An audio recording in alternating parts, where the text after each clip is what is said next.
There are 5 prayers millions of Christians pray every single day, and God is not answering a single one of them. Not because He can't, not because He doesn't hear you, but because the prayer itself is standing in the way of the very thing you are asking for. You have prayed one of these. I have prayed one of these. They sound sincere. They sound faithful. They even sound biblical. But hidden inside each one is a request God cannot honor without working against your own good. Today we are going to look at 5 prayers you need to stop praying and what to pray instead so heaven can finally move. James 4:3 says, "You ask and do not receive, because you ask wrongly, to spend it on your passions." That verse should stop us cold.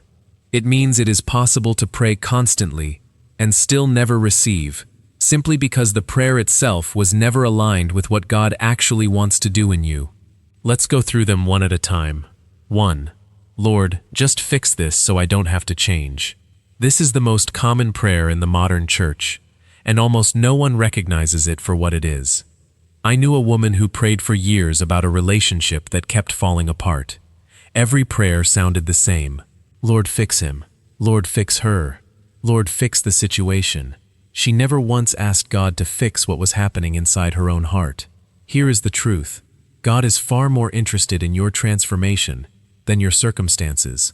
James 1:22-24 warns us not to be hearers of the word only, deceiving ourselves. If you are asking God to change your situation while refusing to let Him change you, you are asking Him to bless a version of your life He is trying to move you out of. Instead of praying, "Fix this," try praying, "Lord, show me what you are trying to change in me through this." 2. Lord, make this happen right now. This prayer feels like faith, but it is actually impatience wearing a spiritual costume. Habakkuk 2:3 says, "For the vision awaits its appointed time. It hastens to the end. It will not lie. If it seems slow, wait for it. It will surely come. It will not delay." Notice that. God does not call it slow. He calls it appointed. When you demand your breakthrough on your timeline, you are not trusting God with the outcome. You are trying to manage the delivery date. Abraham waited 25 years for the promise of a son. If he had forced the timeline, we would not have Isaac. We would have Ishmael. Some of your prayers are being delayed on purpose, not denied. Instead of praying, "Make this happen now," try praying, "Lord, I trust your timing more than my own urgency." 3. Lord, take this away from me. There is nothing wrong with asking God to remove pain. Even Jesus prayed that in the garden. But there is a difference between asking in surrender and asking in avoidance. 2 Corinthians 12:8 tells us Paul pleaded with the Lord 3 times to remove his thorn in the flesh, and God's answer was not yes. God said, "My grace is sufficient for you, for my power is made perfect in weakness." Some of what you are asking God to remove is the exact thing He is using to build something in you that comfort never could. If God keeps saying no to removing it, stop praying for escape and start praying, "Lord, don't remove this until it has finished what you sent it to do." 4. Lord, prove yourself, and then I'll believe. This prayer rarely gets said out loud, but it lives quietly underneath a lot of hesitant faith. Give me the sign first, then I'll obey. Show me it's really you, then I'll trust you. In Exodus 17:7, the Israelites tested the Lord at Massah, asking, "Is the Lord among us or not?" after He had already parted the sea and fed them with bread from heaven. Jesus Himself said in Matthew 4:7, "You shall not put the Lord your God to the test." Faith was never designed to follow proof. Proof follows faith.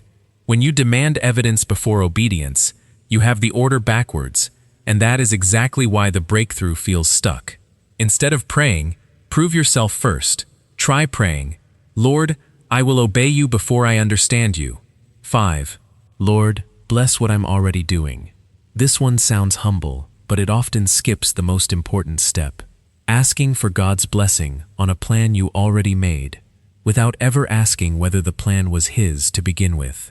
Proverbs 16:3 says, "Commit your work to the Lord, and your plans will be established." Notice the order. Commit first, then the plans get established.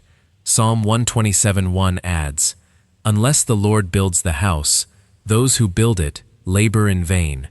You can ask God to bless a house He never intended to build, and wonder why it keeps falling apart no matter how hard you work. Instead of praying, "Bless what I'm doing," try praying, "Lord, show me if this is even what you want me building." None of these 5 prayers make you a bad Christian. God knows you prayed them out of pain, out of urgency, out of a heart that genuinely wants Him to move. But now you know better, so you can pray differently. James 4:3 reminded us why the answer never came. Let today be the day you stop asking wrongly and start asking in alignment with what God already wants to give you. If this spoke to your heart today, write in the comments right now, "Lord, teach me to pray according to your will."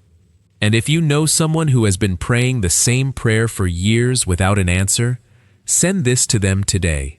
It might be the very thing that finally opens the door. Don't forget to subscribe so we can keep growing together in biblical wisdom every week. God bless you, my brother, my sister. Until next time.